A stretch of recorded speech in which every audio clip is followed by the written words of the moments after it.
మొన్న 10వ తారీఖు ఎర్రకోట దగ్గర జరిగినటువంటి బాంబ్ బ్లాస్ట్ ఏదైతే ఉందో ఆ బాంబ్ బ్లాస్ట్ కాదు వీళ్ళది టార్గెట్.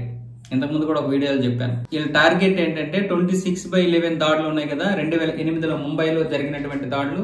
ఈ దాడులు లెక్కే ఆ రోజు వాళ్ళ టార్గెట్ ఏంటంటే కనీసం 500 మంది అయినా చనిపోవాలి. కానీ ఆ రోజు 163 మంది చనిపోయారు. అంతమంది చనిపోయినా సరే ఆపరేషన్ సక్సెస్ అయింది, కానీ అనుకున్న టార్గెట్ మనం రీచ్ కాలేదని బాధపడ్డారట. కానీ ఈ రోజు ఏంటంటే మన నవంబర్ 10వ తారీఖు జరిగినటువంటి బాంబ్ బ్లాస్ట్ వాళ్ళ టార్గెట్ అది కాదు, 10 మందో 20 మందో కాదు. ఈసారి కనీసం 1000 మంది అయినా చనిపోవాలి, 1000 మందిని అయినా చంపాలి. అది ఒకటి బాంబ్ బ్లాస్ట్, 2 తొక్కిసలాట, 3 ఏమొచ్చేసి AK-47 గన్. ఎందుకంటే జనవరి 26న రిపబ్లిక్ డే. ఆ రోజు ఎర్రకోటలో గణతంత్ర దినోత్సవాలు జరుగుతాయి కాబట్టి చాలా మంది వస్తారు. అక్కడ బయట జరిగినా చాలు బాంబ్ బ్లాస్ట్, వాళ్ళు అనుకున్నటువంటి టార్గెట్ జరుగుతుంది. కాకపోతే ఇంతకు ముందులా కాకుండా గత 10 సంవత్సరాలుగా బందోబస్తుని బాగా ఇచ్చేయడం, ఎక్కడికక్కడ నిఘా, వీటన్నింటి వల్ల వాళ్ళ యొక్క ప్లాన్ అయితే బెడిసి కొట్టింది. దానివల్ల ఈ యొక్క బాంబ్ బ్లాస్ట్ అయితే చేసేసారు. ఏం చేయాలో తెలియక ఈ ఆత్మాహుతి దాడి ఎలా జరిగిందంటే ఆ డాక్టర్ భయపడిపోయి ఏం చేయాలో అర్థం కాక అప్పటికే ఉగ్రవాదులు దొరికిపోతుండడం వల్ల భయపడిపోయి ఆ బాంబ్ బ్లాస్ట్ కి పాల్పడిపోయి మొత్తానికి ఆత్మాహుతి దాడి చేసుకున్నాడు. దానివల్ల 10 మంది చనిపోయారు. పోతూ పోతూ నేను ఒక్కడిని ఎందుకు పోవాలి, ఒక 10 మందిని తీసుకుపోతానని తీసుకుపోయాడు.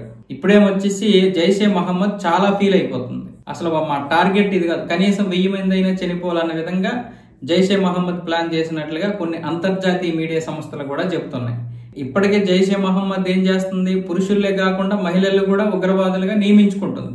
దానికి సాహిన్తో పాటు ఇప్పుడు సాదియా అంటే జైషే మహమ్మద్ చీఫ్ ఉన్నాడు కదా, మధు వీళ్ళు 2 చెల్లెళ్ళు ఉన్నారు.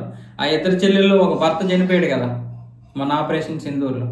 అందుకే ఈసారి మహిళలు కూడా తీసుకొచ్చి ఎక్కువ మందిని చంపాలని చూస్తున్నాం. అయితే ఇక్కడ డాక్టర్స్ కేవలం ఉగ్రవాదులుగానే కాదు, సామాన్య డాక్టర్లు కూడా ఉన్నారు. ముస్లిమ్స్ లో ఉన్నటువంటి డాక్టర్లు మన మీద కొంత విషప్రయోగం కూడా చేస్తున్నారు. మనం చనిపోవాలని కాదు, మన జాతి పుట్టకుండా, మనకి పిల్లలు పుట్టకుండా ఉండడం కోసం చాలా ప్రయత్నాలు చేస్తున్నారు. ఇందులో చాలా కుట్రలు జరుగుతున్నాయి.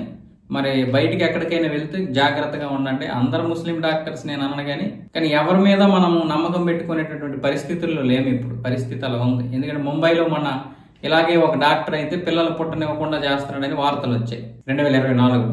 తర్వాత అతన్ని చాలా మంది కొట్టారు, ఆ పోలీసులకు కూడా అప్పగించారు. కాబట్టి మనం ప్రతి దాంట్లో కూడా అప్రమత్తంగా ఉండాలి. ఏం చేయలేము.